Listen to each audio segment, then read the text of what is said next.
But here's what you can do. You can get stronger, you can get wiser, and you can get better. The winters won't change, but you can. And that's how life changes for you. See, before I understood when it was winter, I used to wish it was summer. I didn't understand. When it was hard, I used to wish it was easy. I didn't know. And then Mr. Schoaf gave me a part of his very unique philosophy when he said, "Don't wish it was easier, wish you were better." See, that triggered my whole life change. Don't wish for less problems, wish for more skills. Don't wish for less challenge, wish for more wisdom. That's the key. So that's lesson 1, learn how to handle the winters. Here's lesson 2. Learn how to take advantage of the spring. That's the second one. Spring is called opportunity. And spring follows winter. What a great place for it. If you were going to put it somewhere, that'd be the place to put it, right after winter.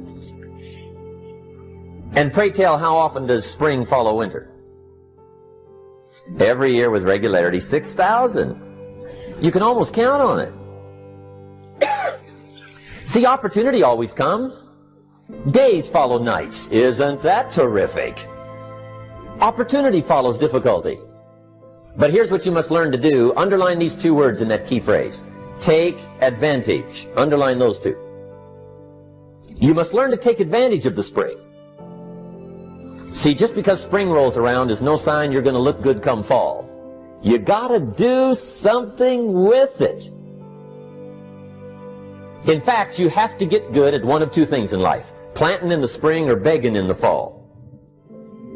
Or get somebody to do it for you. See, those are about the only alternatives.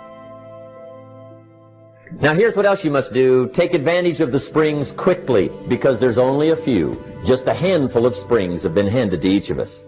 They don't come forever. Life is fairly brief. So you got to read every book you can get your hands on what to do with your springs while they're here. And take advantage, they soon run out. The Beatles wrote, "Life is so short." And for John Lennon, it was extra short. But life is brief. Elton John sings, "She lived her life like a candle in the wind." It's brief. So whatever you're going to do with your life, you got to get at it. Don't just let the springs pass.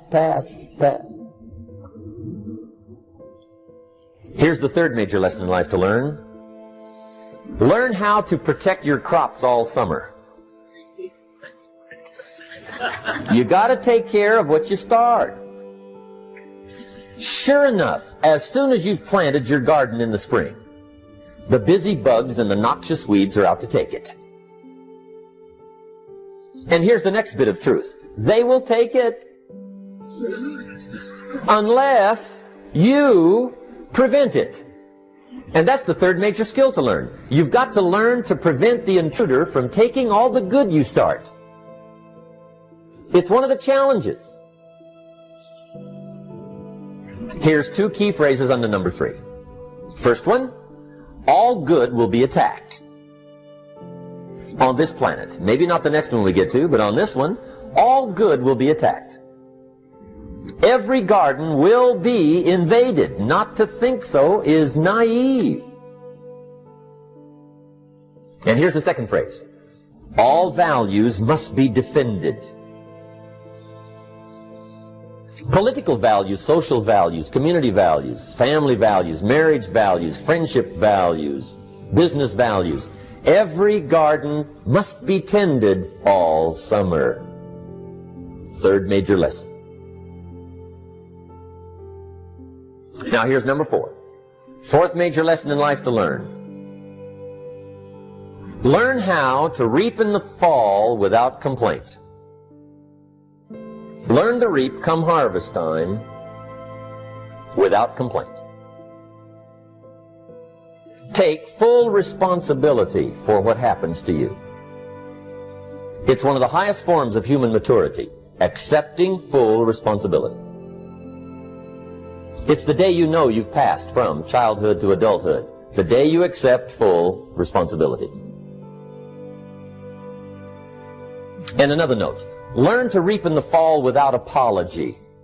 Without apology if you do well, and without complaint if you don't. That's maturity.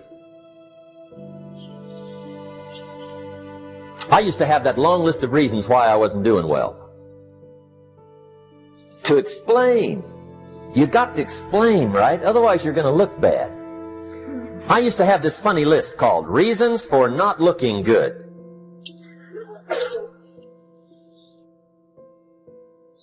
I used to blame the government.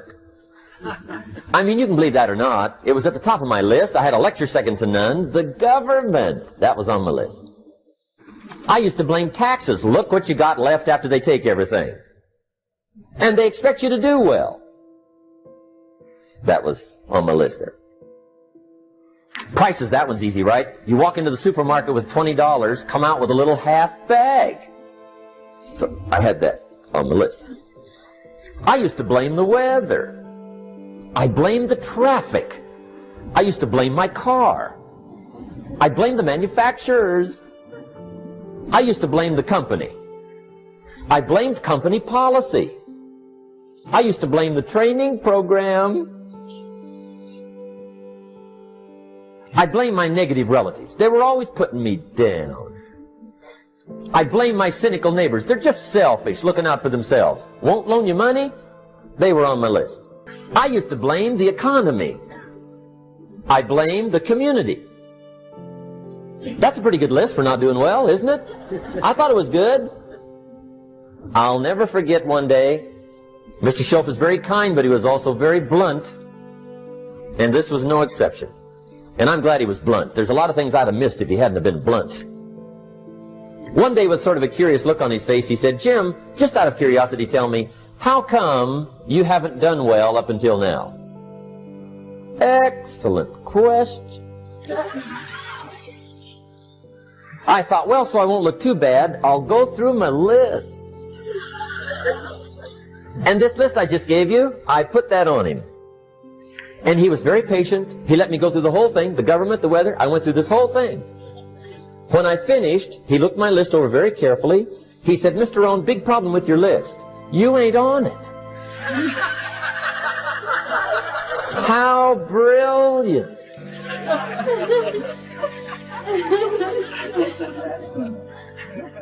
When I went to work for him a few months later, I learned very quickly to tear up my list, reasons for not doing well, and I threw it away. And I got me a fresh piece of paper. And I put one word on it. Me. There's a Black Heritage spiritual that says, it's not my mother nor my father, nor my brother nor my sister, but it's me, oh Lord, standing in the need of prayer. See, I used to blame everything outside. And then let me give you a little philosophy that helped turn my life around. For your notes, here it is. It's not what happens that determines the quality or the quantity of your life. It's not what happens. And the reason is because what happens to about everybody. No different. The sun went down on all of us last night. A common event, a happening. And I found out that the same things can happen to two different people. One gets rich and one stays poor. Why is that? It's because it's not what happens, but rather it's what you do that changes everything.